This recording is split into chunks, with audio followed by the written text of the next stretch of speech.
I'm perplexed because you're watching some of these houses sell for prices that just don't make sense.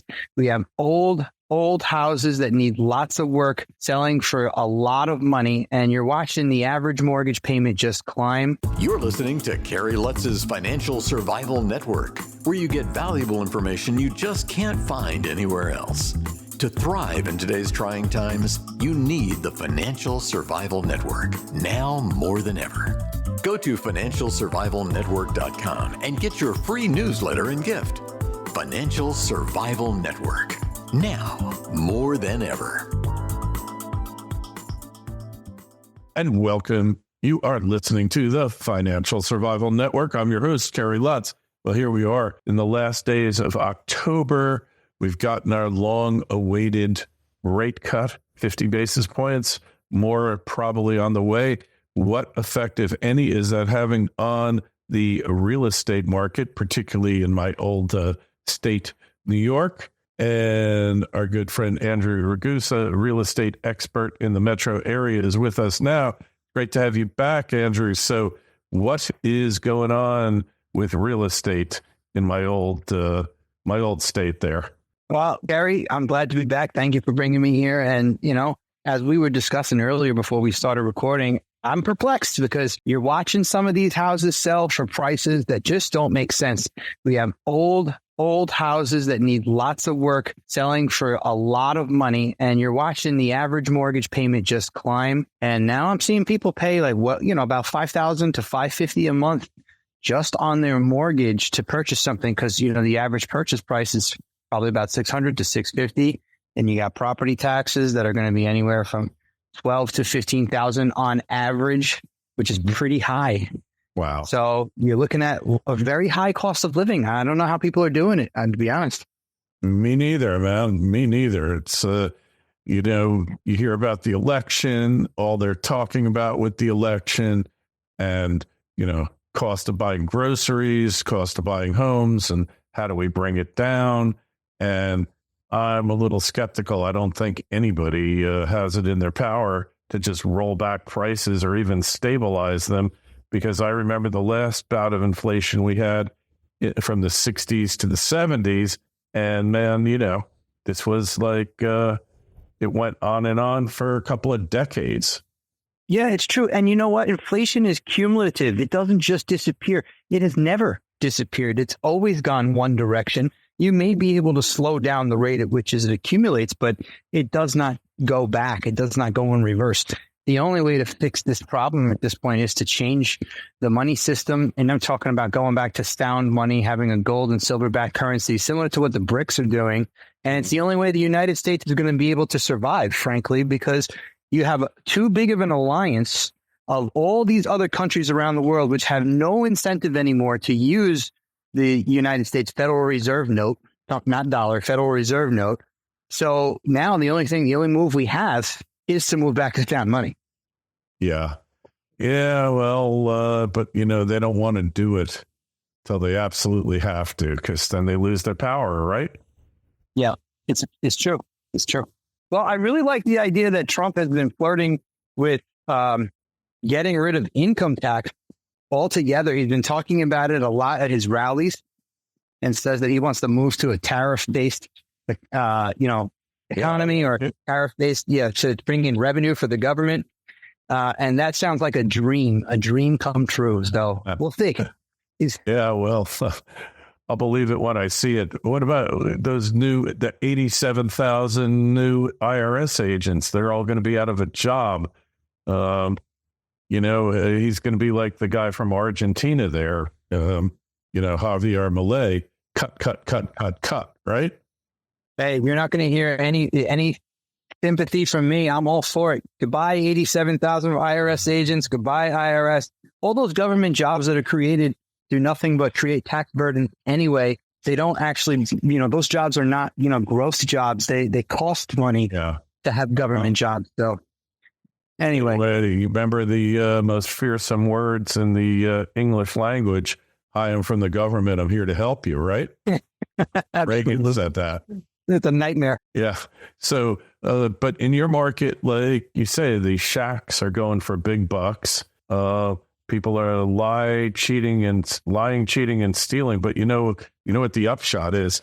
Even when mortgage rates are at 6-7% here, Andrew, the real inflation rate probably is double digits. So you're still coming out ahead. If you've got any kind of income and you can lock in the rates, and then, hey, God willing, in a while, the rates go down and you refinance, right? Yeah. I mean, look, I think no matter how you slice this pie, it's better to have something that you can own than not. Just simply for the security of the fact that, your property taxes may fluctuate. You can't do anything about that, but at least you won't, if you lock in a mortgage rate at whatever rate it is, it's fixed. You can budget yourself. And that just goes for, good financial practice for yourself, your family. And then, yes, there's always the possibility of refining later to lower it. So I understand why people try to make it work. It just seems to be harder to do on a single income. It's usually a double income that are tackling this now. Yep. And, I just don't buy that inflation's been tamed and it's down to just 3%, right? So we should all be dancing and celebrating in the streets, right? Oh, yeah, it's absolute nonsense. You know how I can tell personally is when I go grocery shopping. And I watched in the last year, like I'm a big red meat guy. I love red meat. I buy steaks. I buy rib eyes all the time. I buy short ribs and everything. Right? I love it. I can't get enough of it. But I've watched those prices just creep up and creep up. It used to be a sale price was $9.99 a pound, and now the sale price all of a sudden is $14.99 a pound. I'm like, that's the sale price, right? So then the regular price has gone up to almost $18.99 a pound. Yeah. And like, you can't, anyone with a half of a functioning brain who eats food can tell that the inflation is still there and climbing. If you go to holier than thou foods for your meat, like I do, because I'm single, so it's just me, it's even more expensive. It's through the roof. Yeah, it's true. All right. So is there any movement on supply, though, or more houses coming on the market now, Andrew, or it's still tight? So it's still very tight. But what's interesting is people are becoming a little less picky about what they're buying. And, if you're a seller, you put your house on the market, you don't even have to do any work to it anymore. You can literally just put it on and see what you get.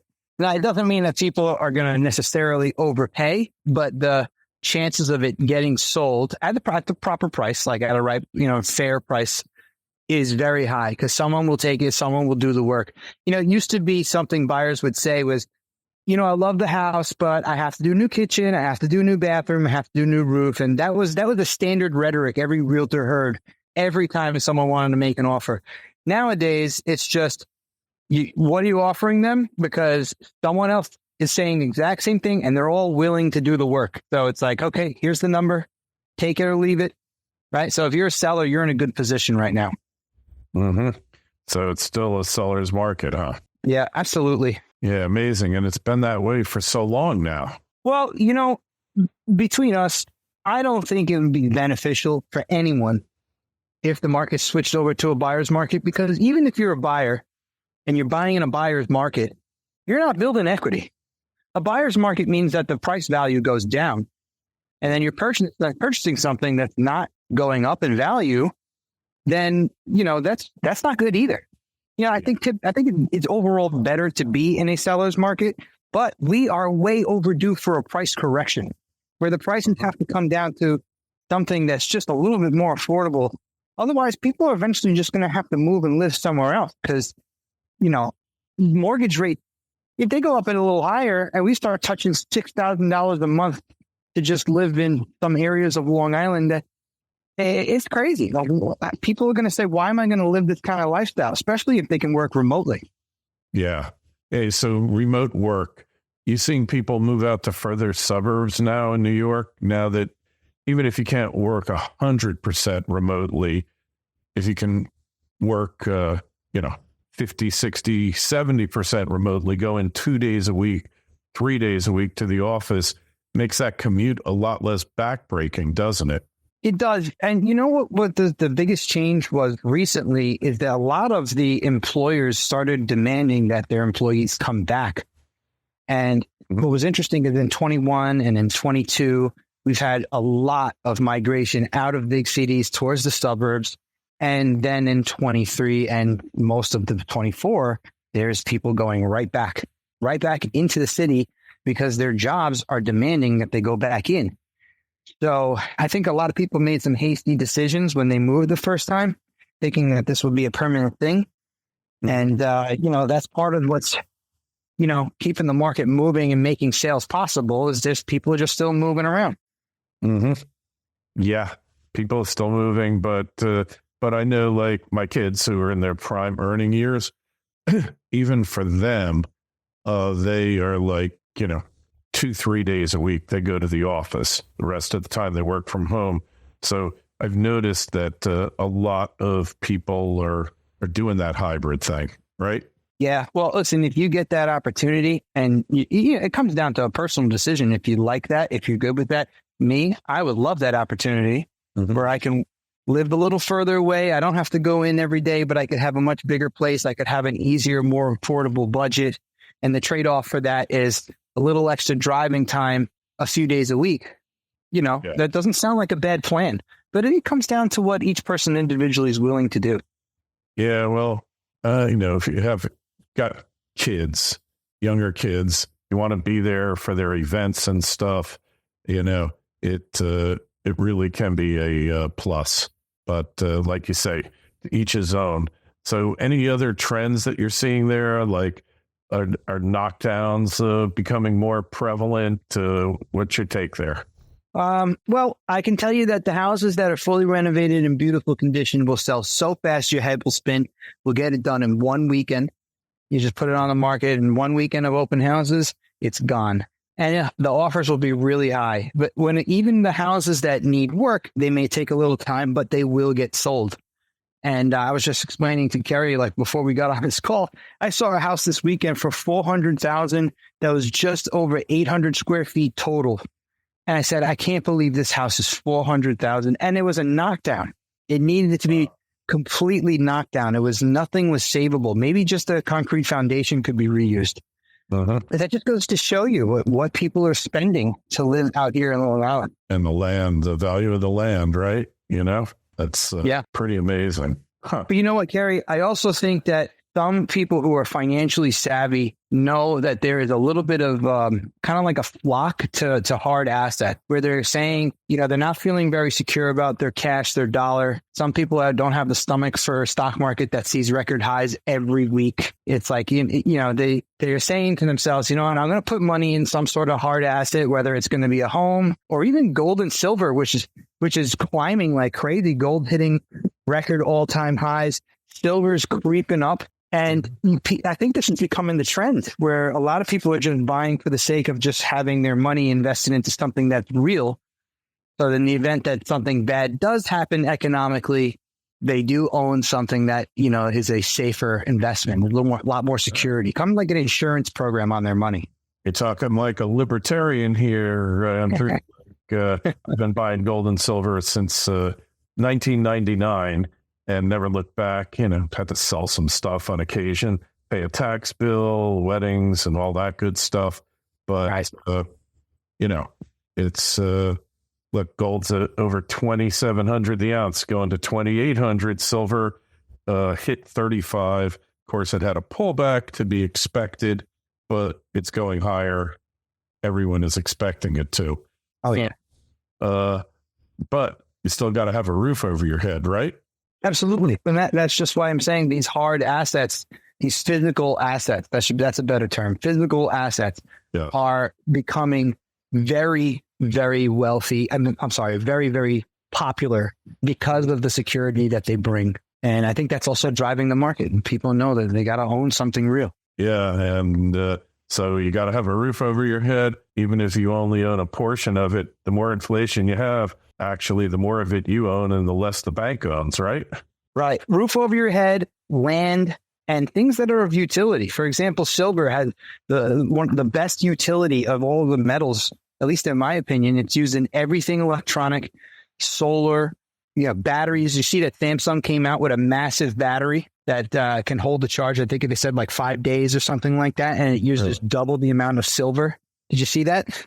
Yeah. Do you know how much silver one cruise missile uses? Is it 13 million or something like that? Or 500 ounces. Oh, I thought it was a lot more than that. Okay. Yeah, but still, it's a lot of silver, Yeah. multiply that times 10,000 of them and you got like 5 million ounces there, So, Right. And that's not just that, it's everything, right? Everything, solar, cell phones, cars, computers, everything. And we're in a digital age. It's not like technology is going to stop, and silver is going to run out. They're going to have to, it right now doesn't make sense to even dig for it because the price is so low. Exactly. It's all a byproduct market. All right, Andrew. Hey, we got to run. Just tell us, how do we find you? How do we connect with you on the web? So you can find me on Instagram. My name is just Andrew Ragusa. It's AndrewRagusa. And then also the best way to reach me is just call me, 516-858-9434. Excellent. All right, Andrew, always a pleasure. We'll talk to you again real soon. Be well. Thanks, Kerry. Thanks for listening to Kerry Lutz's Financial Survival Network, your solution to today's trying times. For the latest, go to financialsurvivalnetwork.com. Financial Survival Network, now more than ever.